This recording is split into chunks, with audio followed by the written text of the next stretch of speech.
So, depending on how much time all of you spend on YouTube, this may or may not be the first time you're meeting Micah. But what most people don't know is that isn't just a blank piece of paper.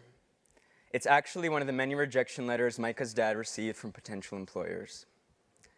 And although Micah can't walk, or talk, or even think really, doesn't mean we don't have anything to learn from him. In fact, I think his ability to express pure joy in a moment that is otherwise quite tragic perfectly captures what I want to talk about today, that it's time we start taking laughter seriously. And I'm not just talking about laughter as a distraction or a feel-good activity or a form of entertainment, even though it is all of those things. I'm talking about laughter as a powerful tool that individuals and organizations can use to boost happiness, creativity, and productivity. That's the average number of times someone Micah's age laughs per day. And adults over the age of 35, we are in the midst of a laughter drought.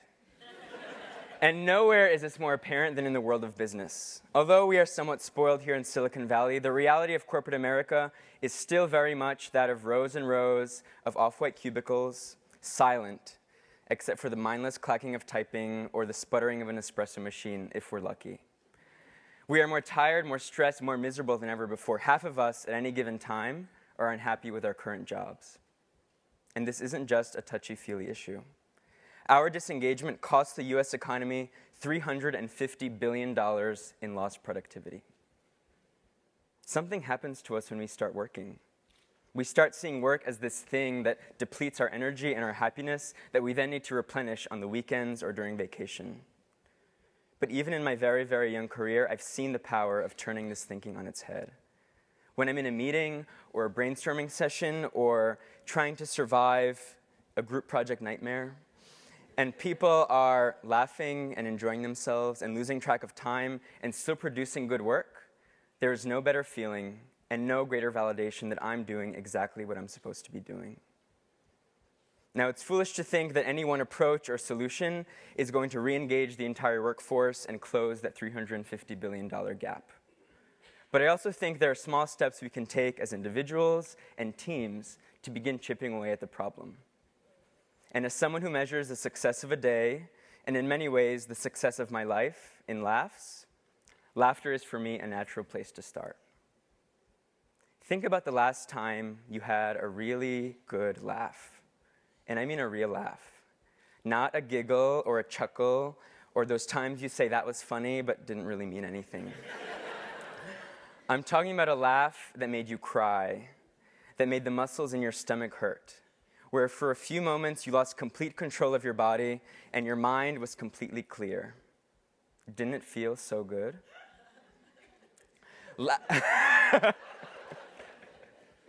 Clearly she believes that. Laughter has a profound impact, in fact, on our brains and our bodies. It causes the release of endorphins, our natural painkillers. It lowers stress hormone levels, lowers blood pressure, relieves muscle tension, and in some cases, even stimulates white blood cell activity. A study here at Stanford also found that 30 seconds of deep belly laughter is equivalent to 10 minutes of strenuous rowing when it comes to its impact on our heart rate. So if, like me, you've ever wondered if you can sculpt a six-pack while, I don't know, watching reruns of Seinfeld in your underwear all weekend, the answer is yes. Yes, you can.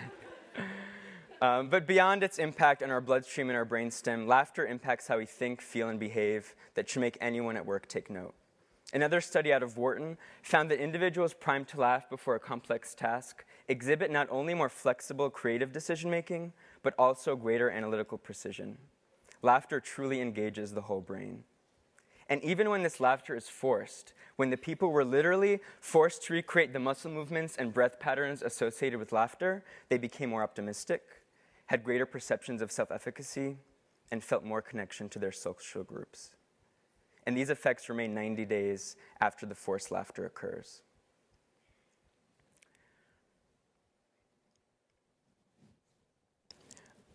It seems so counterintuitive, I know. But laughter is in many ways productivity's greatest ally. It clears the mind and improves focus. It relieves boredom and reduces the need for us to seek constant distraction and entertainment out of work. It reduces tension and facilitates social connection. These are precisely the qualities that organizations should be cultivating in their people. Yet these same organizations find themselves deeply afraid to laugh. And that's because lurking in those off-white cubicles are the enemies of productivity. There are songs waiting to be played, and chats waiting to be had, and photos waiting to be filtered. There are blogs and Tumblrs of Hillary Clinton texting and Claire Danes crying, waiting to be scrolled through. There are videos of sleeping puppies and kitties waiting to be watched. But what if we stripped ourselves of this fear? What if every week we challenged every employee to find the stupidest random thing on the internet and send it out to the entire team? What if, like Zappos, we encouraged our customer service representatives to be themselves and to delight those customers with jokes and stories and surprises? What if, like Hulu, we gave every new employee a nickname, held regular taco eating contests, and stocked our offices with custom-built Erzukas? That's an Erzuka, in case you're wondering.